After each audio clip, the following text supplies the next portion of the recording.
अस्सलाम वालेकुम जी। आज मैं आप सब लोगों के लिए फ़िश कढ़ाई की बहुत ही यूनिक सी रेसिपी लेके आई हूँ। चिकन कढ़ाई आप लोगों ने बहुत खाई होगी, बहुत सी डिफरेंट तरह की रेसिपीज़ बनाई होंगी, लेकिन फ़िश कढ़ाई की ये वाली रेसिपी आप लोगों ने आज तक नहीं खाई होगी। तो चलिए जी शुरू करते हैं रेसिपी। यहाँ पे सबसे पहले 3 टमाटर को कट लगा के इस तरह से मैं रख दूँगी। फ्लेम अभी ऑफ है। और यहाँ पे 1 टीस्पून अदरक लहसुन का पेस्ट डाल के 1 कप पानी में मिक्स करके वो हम डाल देंगे और फ्लेम को ऑन करके इसको हम 10 मिनट के लिए छोड़ देंगे ताकि यहाँ पे टमाटर सॉफ्ट हो जाएं। दूसरी साइड पे यहाँ पे मैंने 1 केजी के करीब फ़िश ले ली है और उसको मैंने अजवाइन और लहसुन का पेस्ट लगा के थोड़ा सा नमक लगा के छोड़ दिया था आधे घंटे के लिए। फिर उसको वॉश कर लिया। ये आप देख भी सकते हैं कि इस पर अजवाइन थोड़ी सी लगी भी हुई है। उसको अच्छे तरीके से वॉश करने के बाद हम इसको डीप फ्राई करेंगे। यहाँ पे ऑयल को मैंने गर्म करने के लिए रख दिया था। फ़िश को आपने अच्छे तरीके से ड्राई कर लेना है ताकि अच्छे से फ्राई हो जाए। तो यहाँ पे जी अब हम इसको फ्राई करेंगे और यहाँ पे फ्राई करते हुए आपने ख्याल रखना है कि 5 से 6 मिनट के लिए सिर्फ हम इसको फ्राई करेंगे। यहाँ पे इसका हमारा मकसद जो फ्राई करने का है, इसको थोड़ा सा हार्ड करना है ताकि फ़िश कढ़ाई में टूटे ना। तो यहाँ पे आप इसको देख सकते हैं जी। 3 से 4 मिनट के लिए हम एक साइड से करेंगे, 3 से 4 मिनट के लिए एक साइड से करेंगे। ज़्यादा डार्क कलर इसमें हम नहीं लेके आएंगे। तो इस तरीके से ये सारे पीसेस इसमें डाल देंगे और दूसरी साइड पे चलते हैं। फ़िश फ्राई हो रही है। तो यहाँ पे जी 10 मिनट्स हो चुके थे। अब हम टमाटर के छिलके उतार देंगे। पानी जैसा कि आप लोग देख सकते हैं कि ड्राई है। फ्लेम को हम यहाँ पे लो कर देंगे एक दफ़ा। तो यहाँ पे जी टमाटर के सारे छिलके उतारने के बाद यहाँ पे हाफ़ कप ऑयल इसमें डाल दूँगी ताकि अब हम इसकी ग्रेवी तैयार कर सकें बहुत ही अच्छी सी। तो यहाँ पे हाफ़ कप मैंने ऑयल डाल दिया। अब हम सारे टमाटर्स को इसमें मैश कर देंगे अच्छे तरीके के साथ ताकि ये बिल्कुल यकजान हो जाएं बहुत अच्छे तरीके के साथ। फ्लेम को हम मीडियम रखेंगे। तो यहाँ पे जी ये सारे टमाटर मैं आहिस्ता आहिस्ता इसमें मैश कर दूँगी और इसको थोड़ा सा टाइम दूँगी मज़ीद गलने के लिए। दूसरी साइड पे फ़िश फ्राई हो चुकी और मैंने इसका एक्सेस जो ऑयल था वो निकाल दिया था। और यहाँ पे 3 से 4 मैंने हरी मिर्च काट के रख ली थी, वो इसमें ऐड कर दूँगी। फ्लेम अभी मैंने लो कर दिया है और यहाँ पे 1 टीस्पून अदरक लहसुन का पेस्ट है वो इसमें डाल देंगे। अदरक लहसुन का पेस्ट और हरी मिर्च का जो अदरक लहसुन का पेस्ट है और हरी मिर्च जो इसका जो फ्लेवर देगी बहुत ही कमाल का फ्लेवर आएगा। तो यहाँ पे फ्लेम को अब हम मीडियम कर देंगे ताकि अच्छा सा इसमें कलर आ जाए। हमने फ्राई करते हुए इसमें कलर लेके नहीं आए थे, कलर अब हमने इसमें लेके आना है ताकि अदरक लहसुन की इसमें खुशबू भी अच्छे से रच बस जाए हरी मिर्च की और इसमें बहुत ही अच्छा सा कलर भी आ जाए। तो यहाँ पे आप देख सकते हैं। अब मैं इसको फ्लेम को थोड़ा सा हाई कर दूँगी ताकि मज़ीद अच्छा सा कलर आ जाए। 3 से 4 मिनट के लिए हमने यहाँ पे इसको टाइम देना है।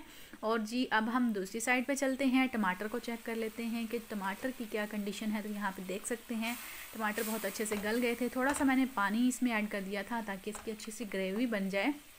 तो अब हम इसको आहिस्ता आहिस्ता मिक्स करते जाएंगे और स्पाइसेस डाल देंगे। यहाँ पे हाफ़ टीस्पून मैंने नमक ऐड किया है और 1 टीस्पून सूखा धनिया पाउडर ऐड किया और यहाँ पे 1 टीस्पून के करीब ही सूख लाल मिर्च पाउडर चला जाएगा।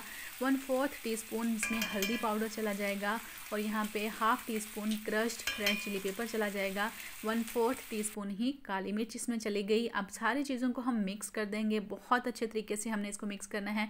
नमक मैंने इसमें कम डाला है क्योंकि फ़िश फ्राई करते हुए भी मैंने नमक ऐड किया था, तो आप लोग भी ऐड कर सकते हैं ताकि फ़िश के पीसीस के अंदर भी नमक का टेस्ट चला जाए। इस वजह से यहाँ पे मैंने हाफ़ टीस्पून डाला है। आप अपने टेस्ट के अकॉर्डिंग डाल सकते हैं। अब हम बहुत अच्छे तरीके से पानी के छींटे लगा लगा के इसकी भुनाई करेंगे। बहुत ही अच्छी सी स्मूथ सी ग्रेवी बनानी चाहिए आपको। यहाँ पे फ्लेम को मैंने यहाँ पे मीडियम रखा हुआ है। आप देख सकते हैं किनारों पे घी आ चुका है, भुनाई के करीब है आपकी ग्रेवी। तो यहाँ पे हाफ़ कप मैं दही, प्लेन दही डाल दूँगी।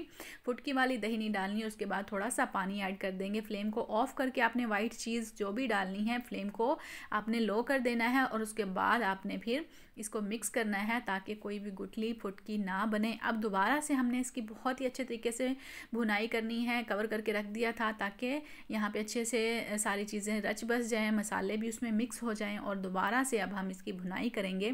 थोड़ा सा पानी डाल देंगे ताकि अच्छी सी ग्रेवी बन जाए। आप जितनी ग्रेवी कढ़ाई में बनाना चाहते हैं उसके मुताबिक आप इसमें पानी डाल सकते हैं। तो यहाँ पे जी ग्रेवी बिल्कुल रेडी हो चुकी है। बिल्कुल स्मूथ सी आपकी जो ग्रेवी बन के तैयार हुई है। कढ़ाई की यही स्पेशलिटी है कि आपने बहुत ही स्मूथ सा उसका मसाला बनाना होता है। तो यहाँ पे जो फ़िश हमने फ्राई की थी और उसमें अदरक लहसुन का पेस्ट, हरी मिर्च डाल डाल के हमने उसको भून लिया था वो अब हम इसमें ऐड कर देंगे। फ़िश के हर पीस में अच्छे तरीके से अदरक, लहसुन और हरी मिर्च की खुशबू और नमक की का टेस्ट चला गया है, जिससे कि बहुत ही जायकेदार फ़िश बनेगी। आप लोग इसको ज़रूर ट्राई कीजिएगा। अब मैंने ग्रेवी में इसको मिक्स कर दिया है, फ्लेम को मीडियम रखा है। यहाँ पे सारे पीसेस को अच्छे तरीके से मिक्स करके कवर करके 10 मिनट के लिए छोड़ दूँगी लो फ्लेम पे, ताकि सारे पीसेस में अच्छे तरीके से सारे मसालों की खुशबू चली जाए। अब हम इसको 10 मिनट के बाद इस तरह से हिला देंगे, चम्मच नहीं चलाना ताकि पीसेस टूटे ना। और ये आप देख सकते हैं कि ज़बरदस्त सी रेसिपी बनके तैयार हो चुकी है। गार्निश कर देंगे हरी मिर्च के साथ और यहाँ पे हरा धनिया कटा हुआ डाल देंगे, अदरक के स्लाइसेस डाल देंगे और इसको हम दम पे छोड़ देंगे 3 से 4 मिनट के लिए दम वाली फ्लेम पे। तो ये आपकी जो यूनिक सी बहुत ही स्पेशल रेसिपी है फ़िश कढ़ाई की, आप लोगों ने, यकीन है मुझे, आप लोगों ने कभी नहीं खाई होगी। ज़रूर इस रेसिपी को आप लोगों ने ट्राई करना है, मेरे कहने पे इसको ट्राई करना है। और यहाँ पे इसके किनारों पे जो घी ऑयल आ रहा है, ये अलग ही एक कढ़ाई को टेस्ट देता है, फ्लेवर देता है। और यहाँ पे इसकी फ़ाइनल लुक आप लोग देख सकते हैं। फ़िश कढ़ाई हमने बनाई थी, इस वजह से मैंने इसको डिश आउट नहीं किया। मैंने सोचा आप लोगों को मैं कढ़ाई में ही सर्व करके दिखाती हूँ कि किस तरह की इसकी लुक आती है। बहुत ज़बरदस्त किस्म की, बहुत कमाल की।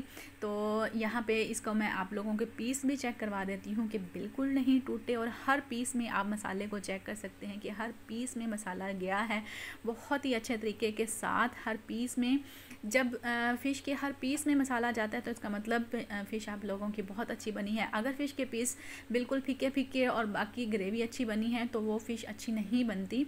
इस वजह से आप लोगों ने ये वाली रेसिपी ज़रूर ट्राई करनी है। यहाँ पे आप ये भी देख सकते हैं कि कोई पीस टूटा नहीं है, बहुत ही कमाल की खुशबू आ रही है, बहुत ही जायकेदार ये वाली कढ़ाई बनी है।